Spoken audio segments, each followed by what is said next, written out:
My fiancé cheated with my cousin days before our wedding, so I canceled everything and walked away, leaving them shocked and helpless. I'm a 29-year-old guy, and I thought I'd finally found the woman I'd spend my life with. I wasn't the kind of man who believed in fairy tales. But Emily made me wonder if maybe, just maybe, I'd been wrong about how love was supposed to feel. I had a good life, a stable job in finance, a modest apartment, and a family that valued honesty and loyalty above all else. I wasn't rich or flashy, but I was the guy who showed up for birthdays, late-night calls, and quiet dinners where people needed someone to listen. When Emily came into my life 3 years ago, everything clicked. She was kind, witty, and effortlessly graceful. My mom adored her. My dad called her the best thing that's ever happened to you. And my friends couldn't stop teasing me about how smitten I'd become. And they were right. I was gone from the moment I met her. She had this calm confidence that drew people in, like she could turn chaos into order with a smile.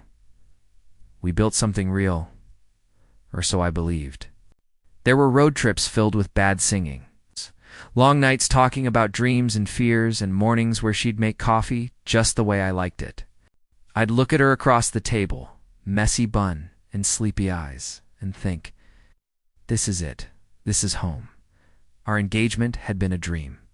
I'd proposed under the same oak tree where we'd first kissed.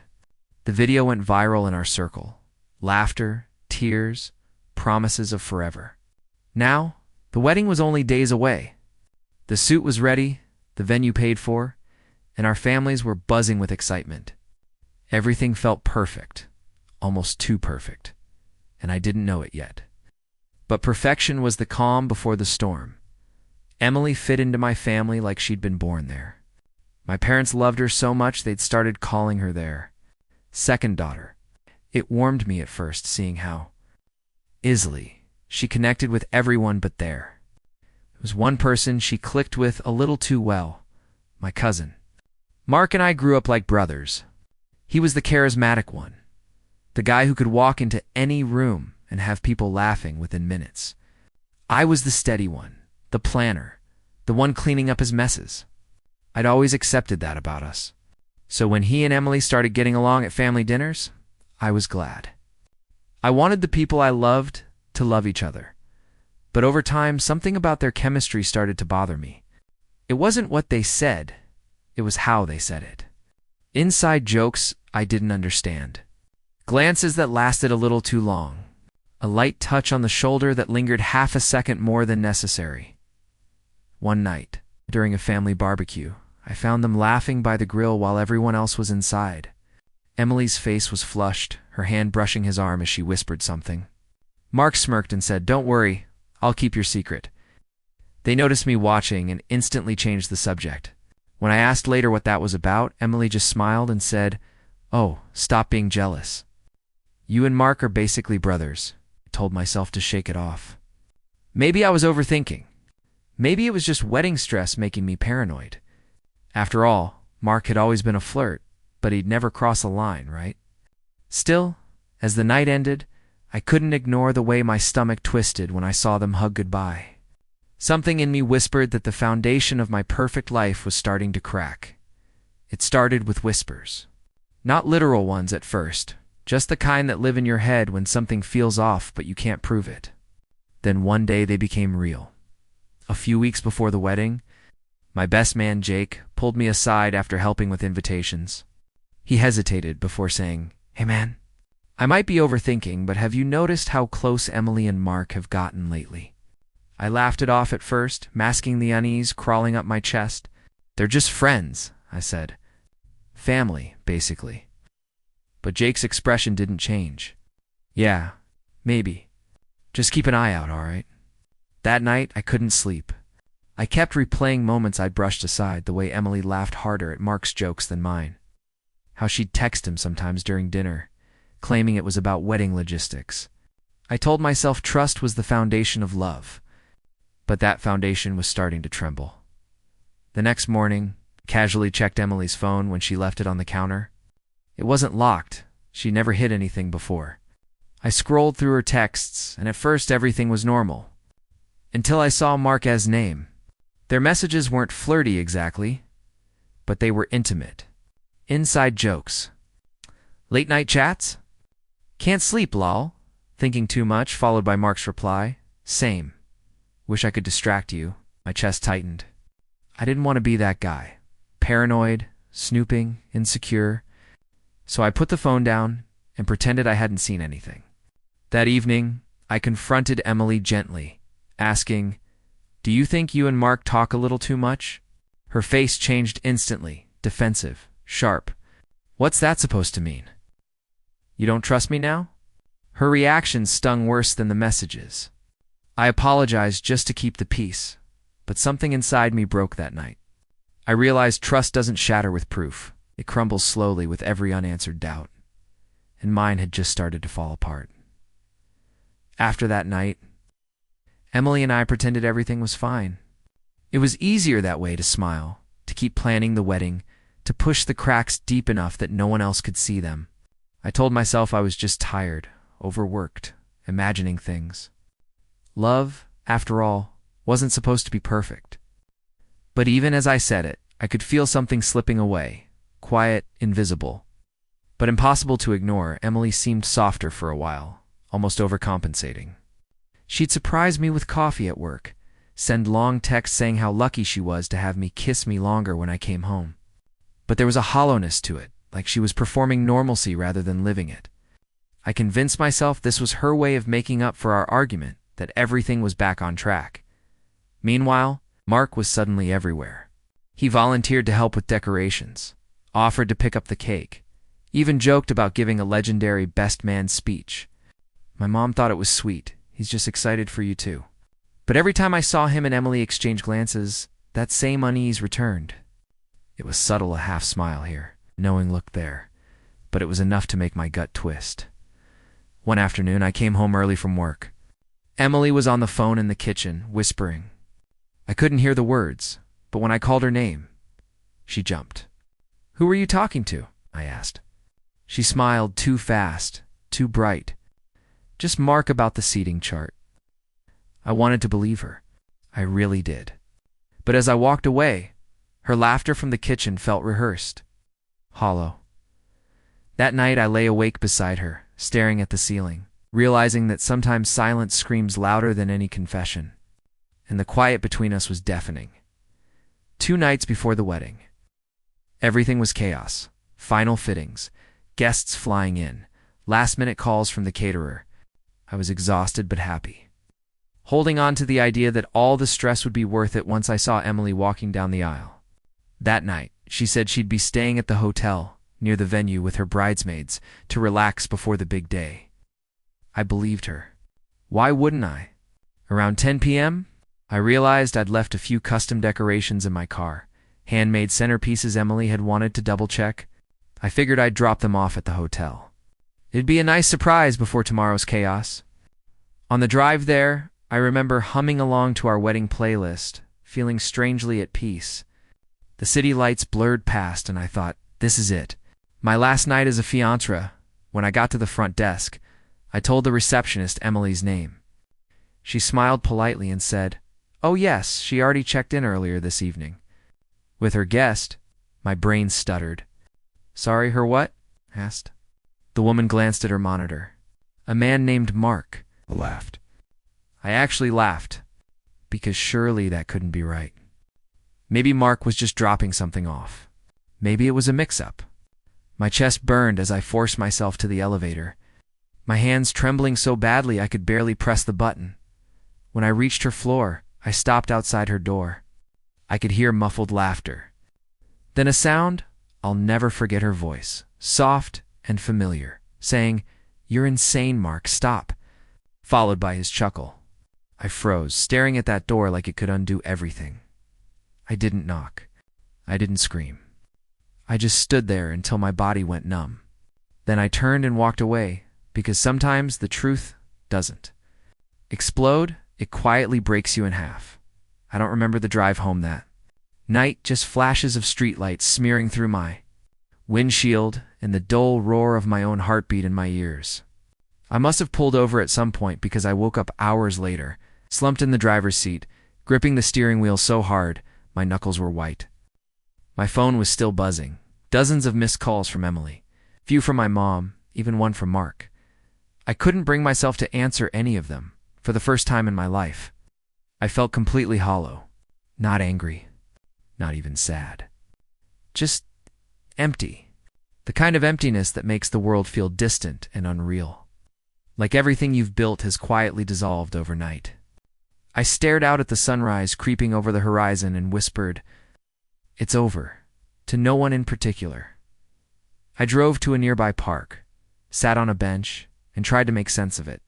Every memory felt poisoned now. Every laugh, every promise, every "I love you" echoing like a cruel joke. My chest physically ached. My brain kept cycling through questions that had no answers. How long? Why him? Why now? Around noon, Emily finally found me. She showed up crying, makeup smudged, voice shaking. "It's not what you think," she said immediately, her hands reaching for mine. I pulled back. "Then tell me what it is, Emily, because I saw enough to know you weren't planning our wedding last night." She couldn't look at me. Her silence said everything. I stood up, my voice low, steady in a way that scared even me. "You broke it, Emily. Whatever this was, it's gone."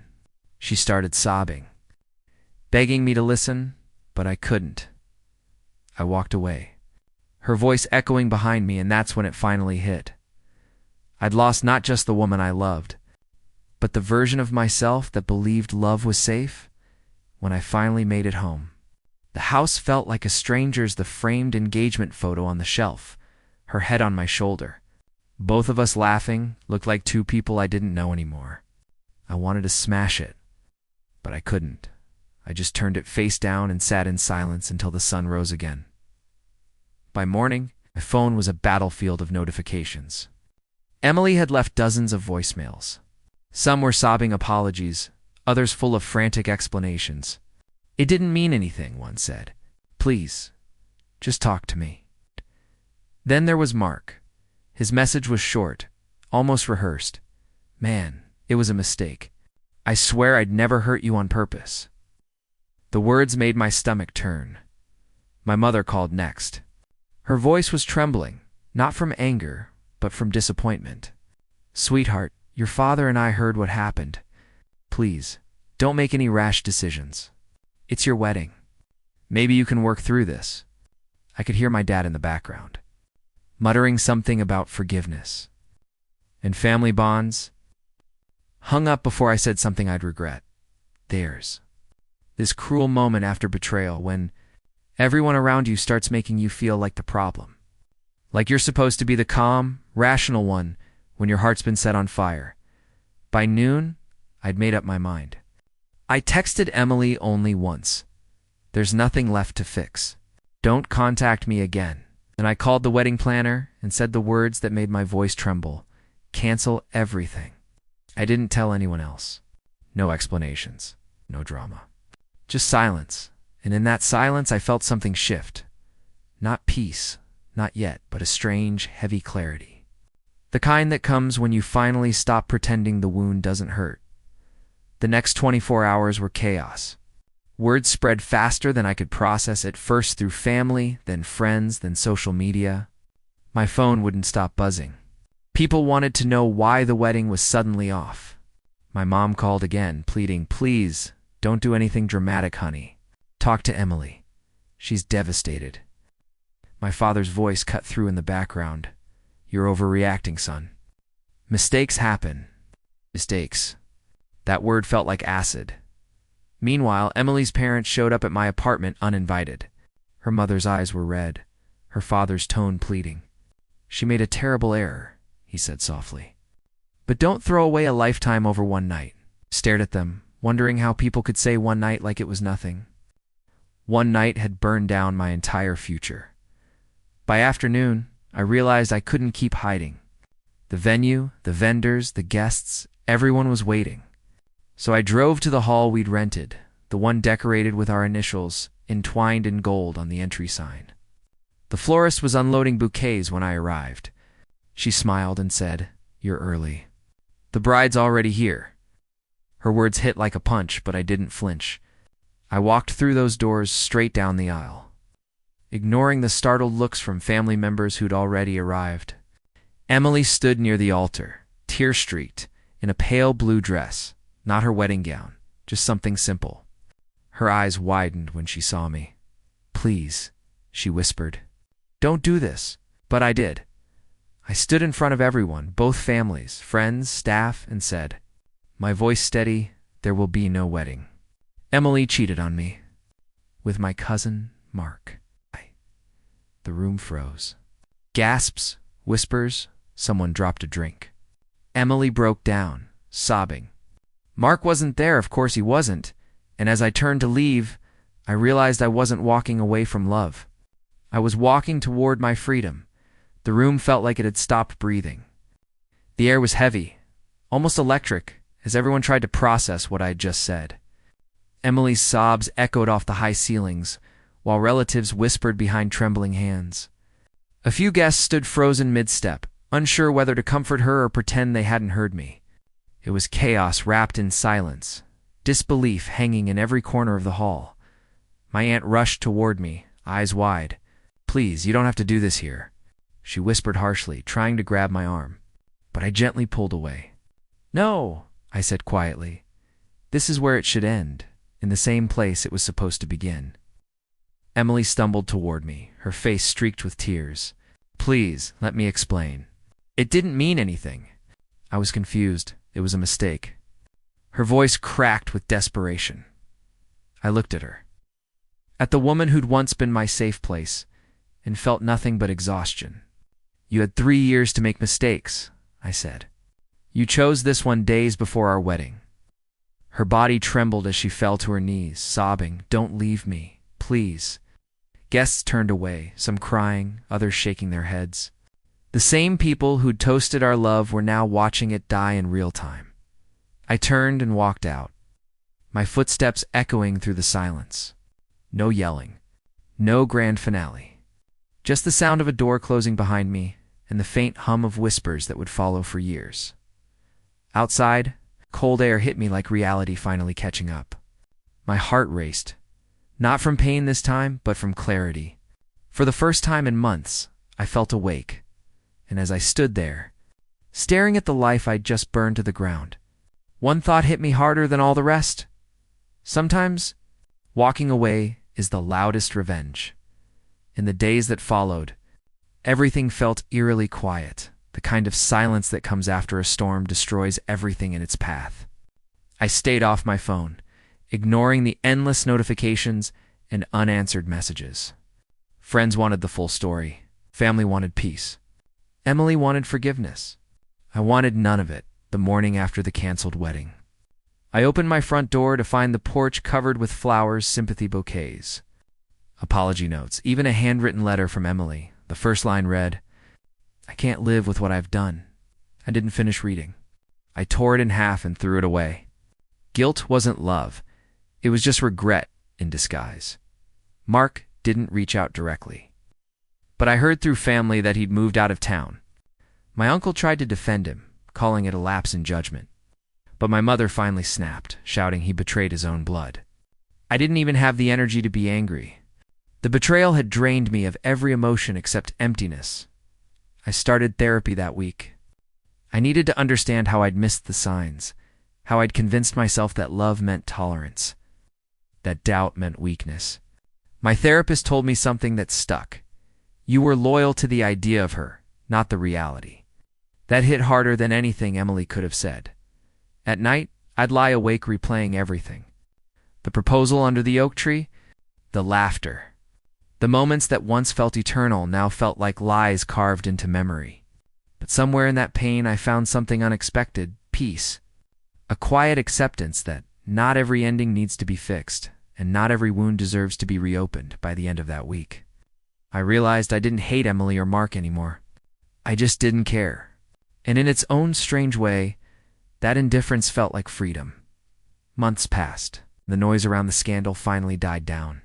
People moved on, or at least they stopped whispering.